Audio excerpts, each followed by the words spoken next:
আপোনালোকে এইটো সিমত কেৱল মাত্ৰ 108 টকা ৰিচাৰ্জ কৰিলে প্ৰতিদিনে 1 GB কৈ ডাটা পাব আৰু ইয়াৰ ভেলিডিটি হ'ব 60 দিন।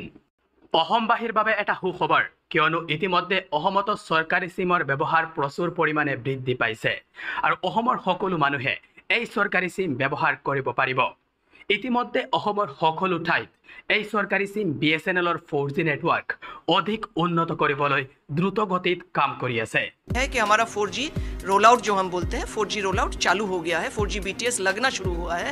गुवाहाटी शहर में कई BTS लग चुके हैं। অসমৰ হাজাৰ হাজাৰ জনতাই ইতিমধ্যে এই BSNL সিম বনাব ধৰিছে, আনকি বহুতে নিজৰ এয়াৰটেল, জিঅ' নাইবা ভোডাফোন সিমটোকে BSNL লৈ পৰ্ট কৰিছে। এতিয়া মই জিঅ'তকৈ মোৰ মানে এফৰ্ডেবল হয় BSNLৰ ৰিচাৰ্জ প্লেনবিলাক, সেইকাৰণে 100 টকা কমত যিটো পাম আমি 100 টকা বেছিকৈ জিঅ' কিয় ল'ম। আপোনালোকৰ হাতত যদি চৰকাৰী BSNL সিম নাই, এতিয়াই BSNL সিম বনাই লওক ফ্ৰীতে, কাৰণ BSNL সিমে আপোনালোকৰ বাবে লৈ আহিছে কেইবাটাও ডাঙৰ অফাৰ। আপোনালোকে এইটো সিমত কেৱল মাত্ৰ 108 টকা ৰিচাৰ্জ কৰিলে প্ৰতিদিনে 1 GB কৈ ডাটা পাব আৰু ইয়াৰ ভেলিডিটি হ'ব 60 দিন। সেয়েহে আপোনালোকৰ হাতত যদি এতিয়ালৈকে BSNL সিম নাই, এতিয়াই বনাই লওক, কিয়নো এই সিমতে আপোনালোকে অতি কম দামতে ৰিচাৰ্জৰ সুবিধা লাভ কৰিব। আৰু এই সিমটো বনাবলৈ আপোনালোকৰ কোনো টকাৰ প্ৰয়োজন নাই, আনকি আপোনালোকৰ জিঅ', এয়াৰটেল বা ভোডাফোন সিমটোকেও এই BSNL লৈ পৰ্ট কৰিব পাৰিব।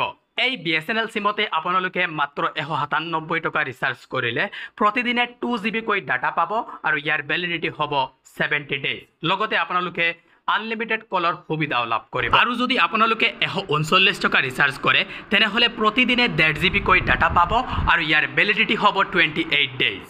ইয়াৰ উপৰিও যদি কোনোবাই 1515 টকাৰ ৰিচাৰ্জ কৰি দিয়ে তেনেহ'লে প্ৰতিদিনে 2 GB কৈ ডাটা পাব আৰু ইয়াৰ ভেলিডিটি হ'ব 365 ডেজ।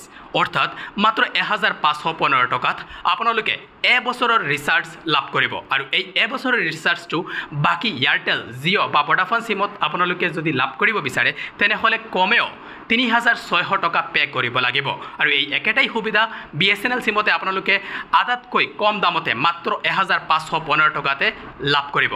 ইতিমধ্যে অসমৰ সকলো ঠাইত এই BSNLৰ 4G ছাৰ্ভিচ অধিক উন্নত কৰিবলৈ দ্ৰুত গতিত কাম চলি আছে আৰু ইয়াৰ বাবেই BSNLে অসমত প্ৰতিদিনে কমেও 2000তকৈ অধিক নতুন গ্ৰাহক লাভ কৰিছে। আনকি বহুতে নিজৰ জিঅ', এয়াৰটেল বা ভোডাফোন সিমটোকে BSNLলৈ পৰ্ট কৰিছে। গতিকে পলম কিয়, এতিয়াই আপোনালোকে BSNL সিম লৈ নিজৰ এয়াৰটেল, জিঅ' বা ভোডাফোন সিমটোকে পৰ্ট কৰক আৰু BSNLৰ অতি কম দামৰ ৰিচাৰ্জৰ সুবিধা লাভ কৰক। ময়ো ভাবিছোঁ নিজৰ জিঅ' সিমটোকে 2 এদিনতে BSNLলৈ পৰ্ট কৰিম। তো আপোনালোকে নিজৰ নাম্বাৰটোকে BSNLলৈ পৰ্ট কৰিব বিচাৰেনে? কমেণ্ট যোগে নিজৰ মতামত জনাব পাৰে। থেংক ইউ, থেংকছ ফৰ ৱাচিং।